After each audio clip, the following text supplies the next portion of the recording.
Happy Monday to all of you. Thanks for joining us as always. It is much appreciated. I hope that all of you had a great long holiday weekend, enjoyed your Thanksgiving. We'll get into the Patriots as the traveling circus made its way to New York yesterday. But first, I want to tell you some podcast news. We are going to go live. That's right. Starting next Monday, every weekday, Monday through Friday, right here on YouTube, the Nick Cattle Show will be live at 11 a.m. Check us out. Give us that thumbs up for going live starting next Monday. Every single day of the week at 11 a.m. The more likes means more eyeballs, more traffic. Build the community. Give us that like. Also, don't forget to comment and subscribe. Every day starting next Monday, Monday through Friday, we will be doing this show live on YouTube at 11 a.m. Let's get into that nightmare, which was yesterday. And all of us expected with those two teams that this football game was going to be ugly. And the Patriots held up their end of the bargain, no doubt. Let's start with the end of the game, though. Because the end of the game, I thought, was the perfect ending for what we have witnessed this year with this team. You had a chance to try to win that game. You had the ball inside the New York 25, a new fresh set of downs. You had 2 timeouts with just over a minute to go. You had a chance, a golden opportunity to gain some momentum, to capture some excitement, to give your guys some reason to cheer and feel good about itself, right? To give them a chance to look at this team and say, all right, it hasn't been a good year, but that was fun. You had a chance, if you were Bill Belichick, to give your guys that opportunity with a walk-off win. And what did you do?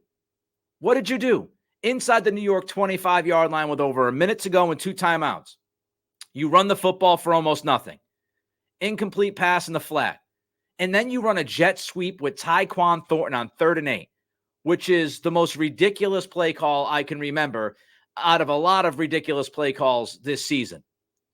A 3rd and 8 jet sweep to Tyquan Thornton, of all people. You didn't want to win that game. If you wanted to win that game, you go for it. 2 timeouts, over a minute to go. And look, don't get it twisted. This isn't telling you that it would have been a good thing for the Patriots to win. But if you're Bill Belichick, your goal is to win a football game.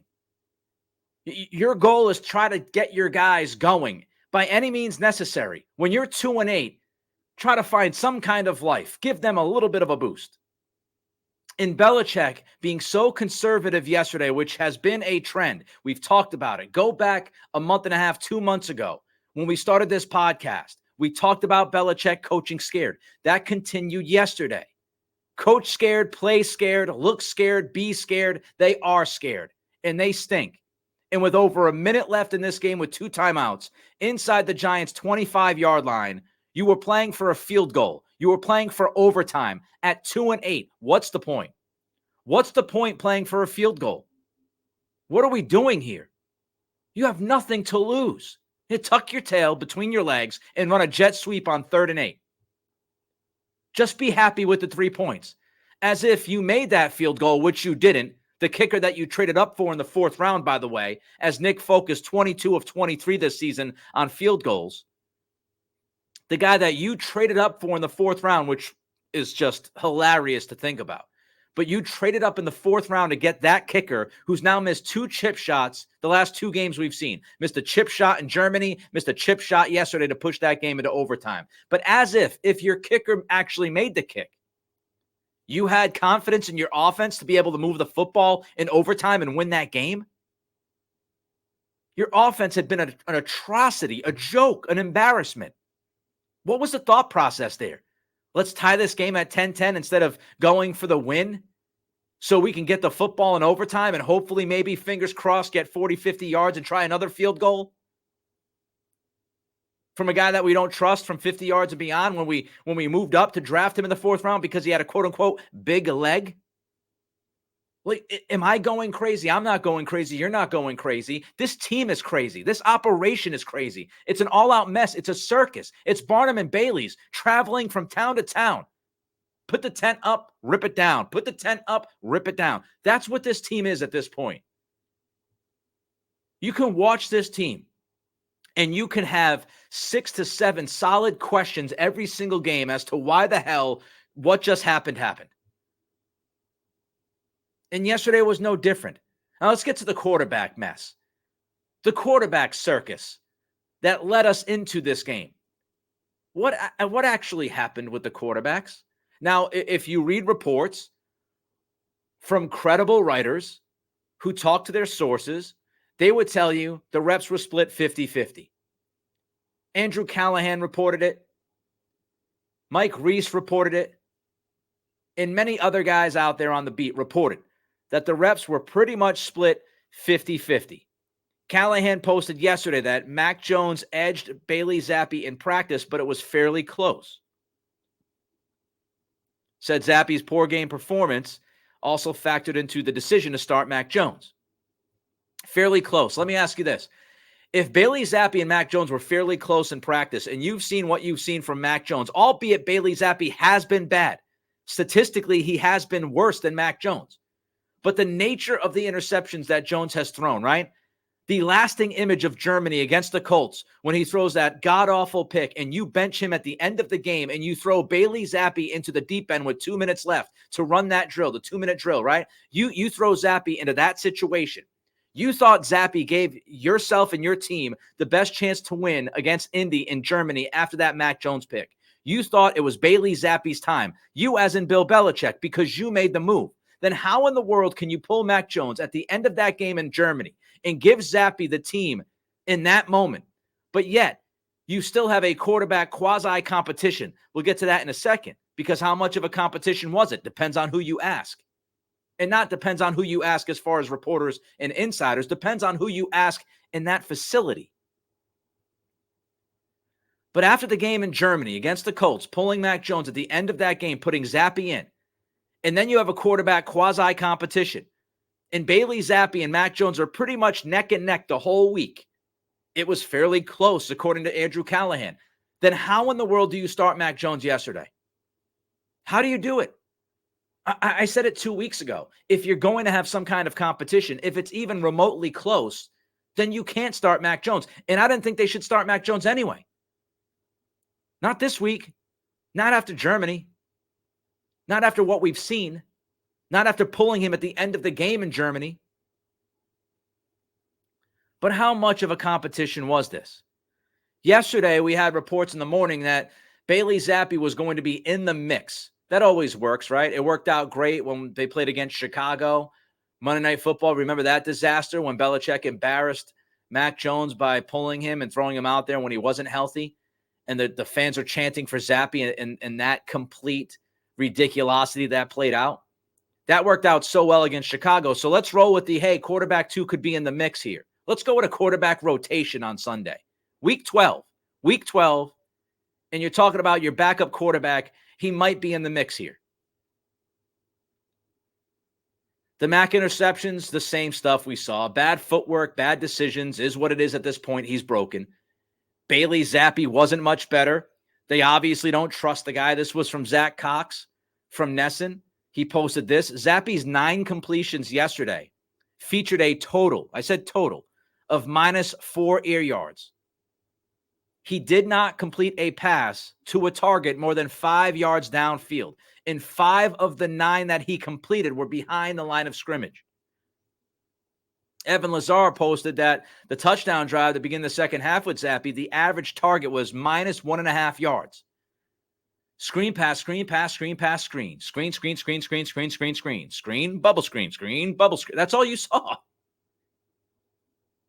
It was a screen party. And when they actually had Zappi throw beyond 5 yards down the field, he throws a terrible pick into triple coverage. Looked like the exact same pick that Mac threw earlier in the game. I mean, it's a debacle. The old saying, and it's true. If you have 2 quarterbacks, you don't have a quarterback. Bill Belichick back in 2001 said that you can't try to split reps during a game week, that it doesn't work. Bill Belichick himself said that in 2001. Andy Hart posted it last week. Fantastic job by him. When Belichick played games with Brady and Bledsoe, Brady did not play well. Belichick came out and said that he had messed up, that you know there weren't enough reps for Brady that week. And here we are again. And for people, if you even want to try to push back, I don't know why you would try to push back at this point, but if you want to try to push back, if you want to try to push back on me and say, well, hey, Nick, things can change over 20 years. You tell me how many times we've seen an NFL team, not even a good team, but how many times have we seen an NFL team in the past 10, 15 years by week 12 not really know what to do at quarterback and split reps? Now, that's if they split reps, okay? Because one of the mysteries out of yesterday's awfulness was, when did the Patriots, the team, the players, when did they know that Mac was going to start? And there's all sorts of information flying around, and it seems like nobody can find their ass with two hands and a flashlight at night. Hunter Henry, Juju Smith-Schuster, Devontae Parker, they came out yesterday after the game and said that they didn't know until yesterday that Mac was going to start. And I remind you, if you want to throw Juju and Devontae out, whatever, Hunter Henry is a trusted guy on this team. He is a captain, and he is also close to Mac Jones. So Hunter Henry, who is a captain, who is close to Mac, says yesterday that he did not know who was going to be starting that game until the morning of the game. That's that side of the story. Bill Belichick, he said yesterday he couldn't remember. Captain accountability at it again, right? Can't remember. He couldn't remember. He was on Greg Hill this morning. He said it was at some point during the week that he made the decision. So Belichick says he made the decision during the week. Henry, Juju, Parker say, we didn't know. The reports, all of the sources, the reporting out there, the insiders saying that the reps were split 50-50. Belichick said that, Mac got more of the snaps, I believe, but Bailey Zappi got more than he usually does. It's all over the place. Mike Reese, who is one of the most trusted reporters in Boston, a guy that's been on this beat forever, on ESPN.com yesterday before the game. Here's what Reese wrote. By keeping his decision from his quarterbacks, obviously talking about Bellichick and the rest of the team throughout the week, Belichick seemingly made the calculation that the unknown would sharpen the focus of each player more than making an early week announcement of a starter players could rally around. How'd that work? So Mike Reese is saying that Belichick kept his quarterbacks in the dark all week. He kept the players in the dark. So what's happening here? Mark Daniels from Mass Live today wrote that Ramondre Stevenson and Ezekiel Elliott knew that Mac was going to start. Here's what Daniels wrote. Stevenson was asked when he found out which Patriots quarterback was starting Sunday's game against the Giants. At that point, he immediately turned to the locker next to him and asked Zeke the same question. Quote, when do we learn who was going to start at quarterback today, Zeke? Elliott responded, huh? Stevenson asked again, when did we learn who was going to start at quarterback today? Zeke said, we knew the whole time. Daniels writes, that's when Stevenson turned back and told Mass Live the truth. The Patriots always knew that Mac Jones was going to start on Sunday. Quote, yeah, we basically knew Mac was the starter all week in practice. It was kind of the same thing. Unquote. Daniels writes, it appears that Bill Belichick's practice quarterback competition was just for show. Was it? I don't know. Hunter Henry, Juju, and Devontae say that they didn't know until yesterday. Stevenson and Elliott say that they knew all week long. David Andrews did not want to touch the question with a 10-foot pole at the podium. And by the way, shout out to David Andrews. He deserves hazard pay having to do these post-game press conferences every week and talk about, the Walking Dead in New England. But what gives here? Does this make any sense? Was it communicated to the players clearly? Was it told to the players that Mac would start? That's the first question. Was it communicated? How was it communicated? They have a captain's meeting every week, and Hunter Henry says he didn't know until Sunday morning that Mac was starting. So did Belichick not address the quarterback position with the captains? Did he not tell the captains that Mac was going to start, but somehow Ramondre and Zeke knew he was going to start? So how was this communicated? When was this communicated? Was it the beginning of the week, middle of the week, end of the week? Was it on Sunday? Or was it surmised? Was it surmised by some players and coaches that Mac would be the guy? Now, I'm trying to make sense of the absolute senseless. So this is me throwing a dart. But maybe, just maybe, why we have such a disconnect as far as when was the quarterback known and what, maybe, just maybe, some guys on the team surmised that it would be Mac because Mac led all the reps with the ones. They pretty much, according to reports, split reps, but Mac always was first in line. So my guess, and again, it's just trying to make sense out of the senseless, my guess is that guys like Stevenson and Zeke and others, they figured that Mac was going to start because Mac was leading the group, and then Zappe would come in. The overall big picture was splitting reps, but Mac was still the number one guy in the rotation. So maybe others like Hunter Henry and Juju and Devontae and others on the team saw it as a splitting of the reps and said, well, Bailey's getting more reps. This is a competition. Maybe some guys who already wrote off Mac Jones looked at it and said, well, after Germany, they're splitting reps. That has to mean that Zappe might start this game. While others said, no, I mean, it's pretty much the same, but Zappe's getting a few more reps than he usually does, but Mac's still first in the rotation. That's the only thing that would make sense to me. And again, I'm trying to make sense out of a senseless abomination. It's not my fault. Blame Bellichick and the rest of the crew in Foxborough. And just the podium stuff, right? Everybody's just afraid of Big Bad Bill.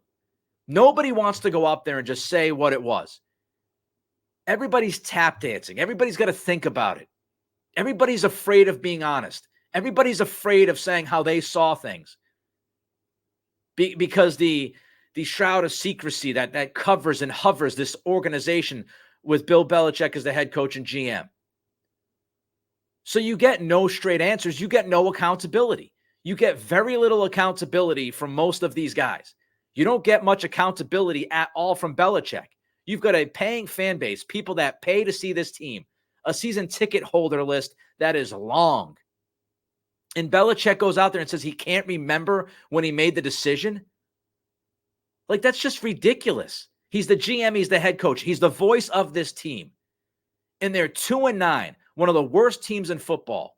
And you're asked a direct question multiple times, and you can't tell us when you made the decision? This isn't a state secret, Bill. He's playing chess. Yeah, that worked out really well. Both quarterbacks were terrible.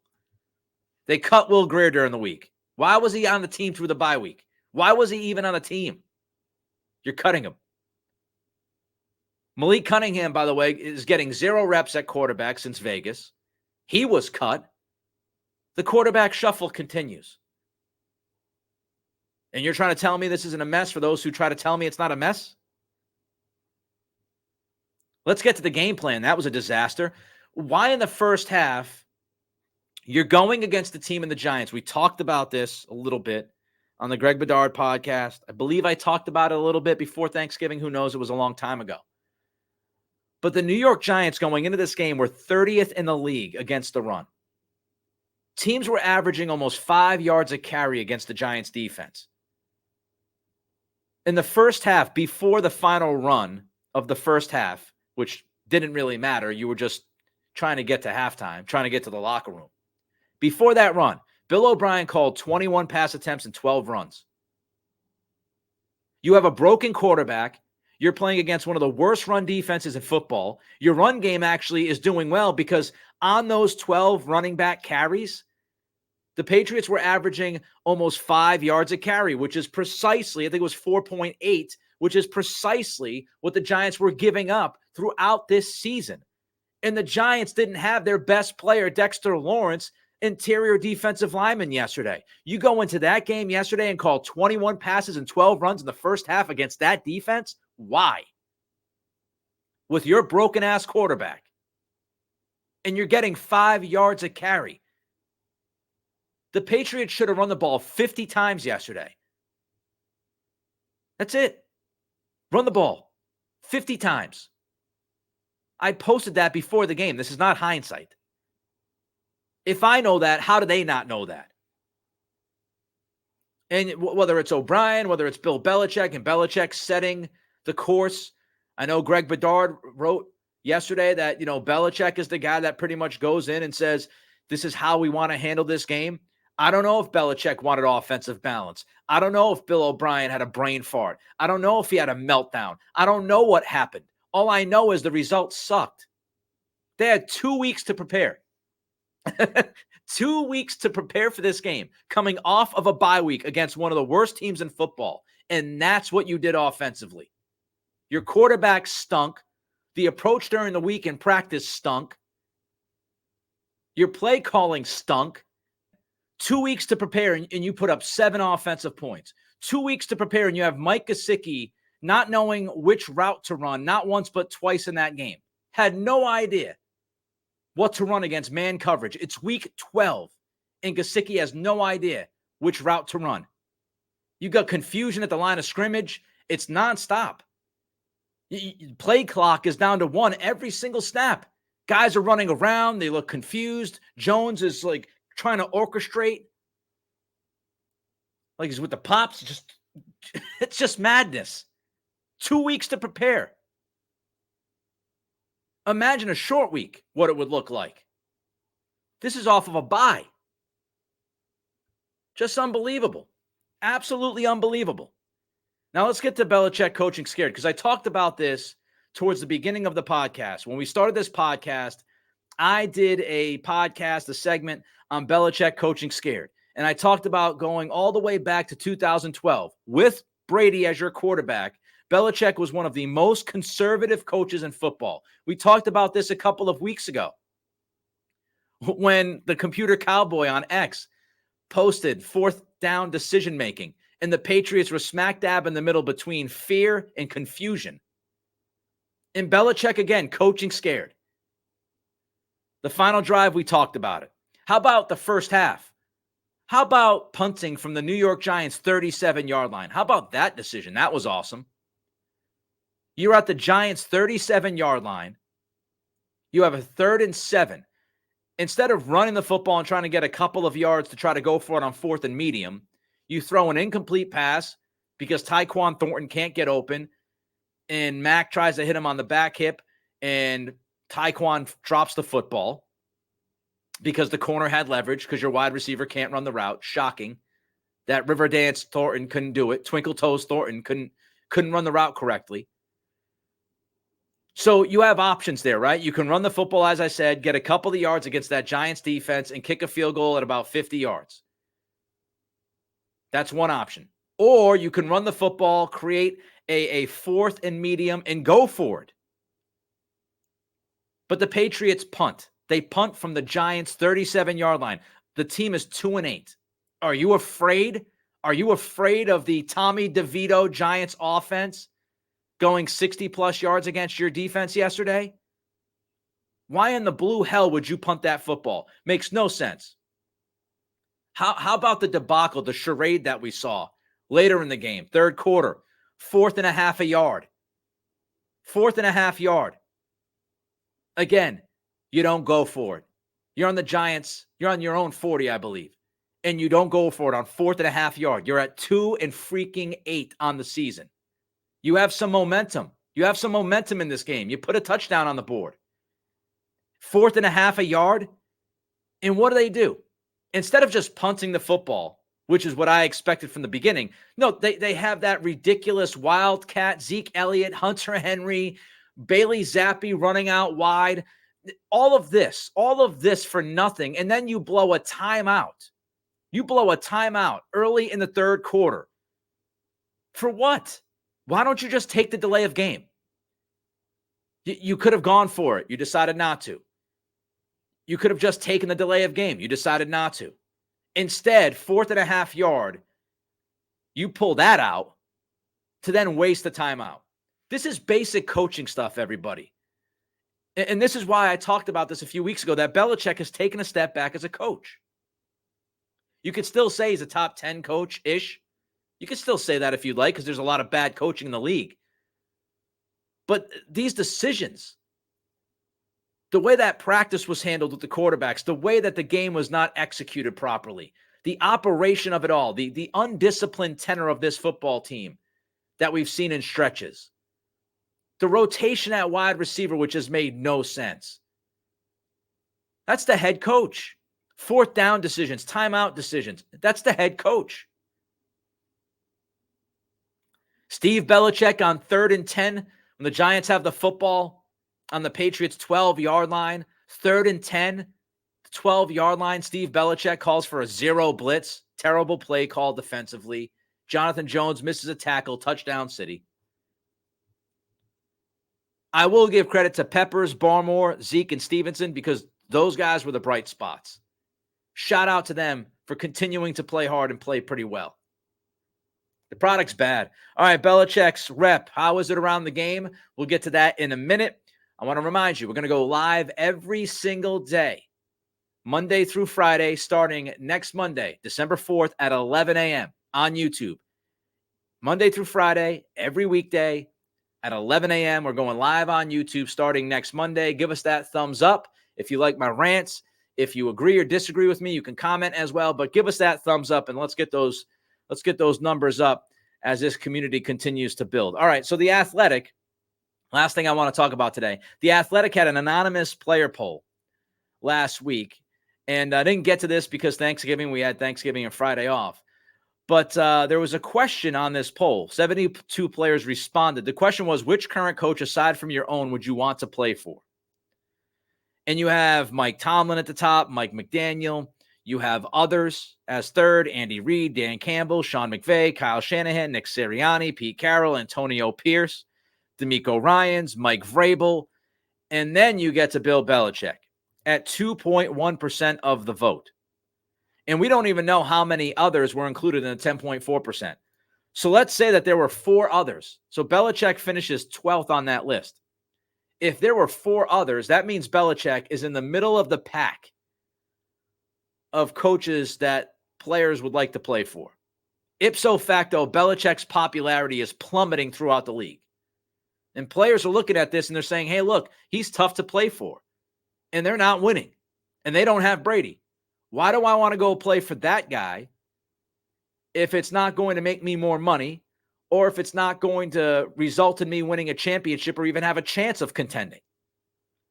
So Belichick's reputation with players, as far as wanting to play for the guy, his credibility is falling off of a cliff. And if I'm Robert Kraft and I'm entertaining, if I'm even entertaining, I don't think we're there. I hope we're not there. But if we're entertaining the idea of keeping Bill Belichick, this kind of poll, this kind of survey is damaging for Bill Belichick. You have to reset a lot of this roster. You need talent. You've got $90 million in cap space. One of your main pathways to getting better next year is free agency. And part of free agency is selling that player on the idea of the organization. It's selling that player on the coach. It's selling that player on the operation, the structure, the stability, all of that. Coming off of this season, how in the world could you sell a free agent on the stability of this program?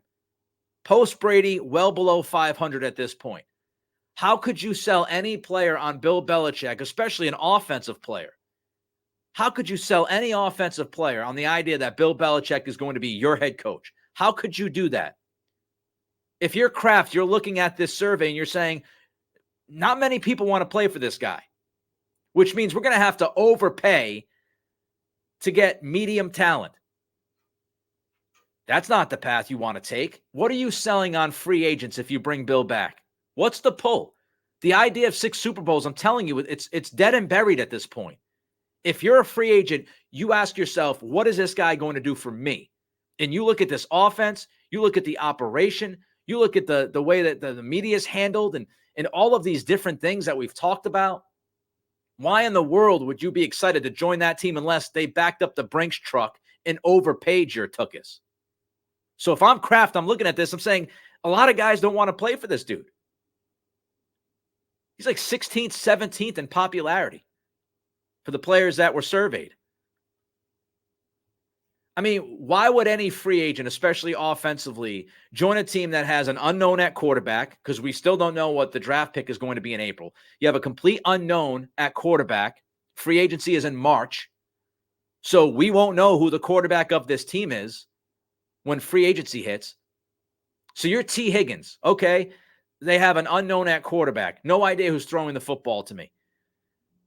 I might have to deal with this scheme that is tough to learn and seems to limit players at this point. It's really difficult to actually thrive within that offensive system. This team hasn't had a playoff win since 2018. 5 years by my count now. No playoff wins in 5 years. Why are you jumping to this team? You'll have a head coach. Again, if Bellichick's back, that's the premise. Head coach that isn't beloved by the players, is completely careless with the offense, and is tough to play for. Why am I leaping at that opportunity? If Bellichick is gone, and we all have to think and assume that he is gone at this point at 2-9, Bellichick goes, the head coaching hire has to be someone you can sell to the football world. Mike McDaniel was one of those guys, right? He goes to Miami, he picks up the phone, Tua gets buy-in right away.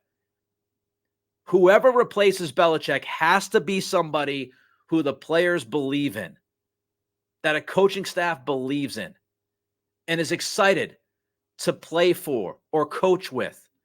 Somebody who will have some kind of pull in free agency that a player will think to themselves, oh, I saw that offensive system, or I got to meet with that guy and talk to him. That guy has a great reputation throughout the game. That's where you start with this hire. Because it's a circus, it's a mess. All right, that'll do it for today. Again, thanks to everybody joining us. Don't forget to give us that thumbs up, comment, and subscribe. Starting to go live every weekday next Monday, December 4th at 11 a.m. on YouTube. Till tomorrow, it's the Nick Cattle Show.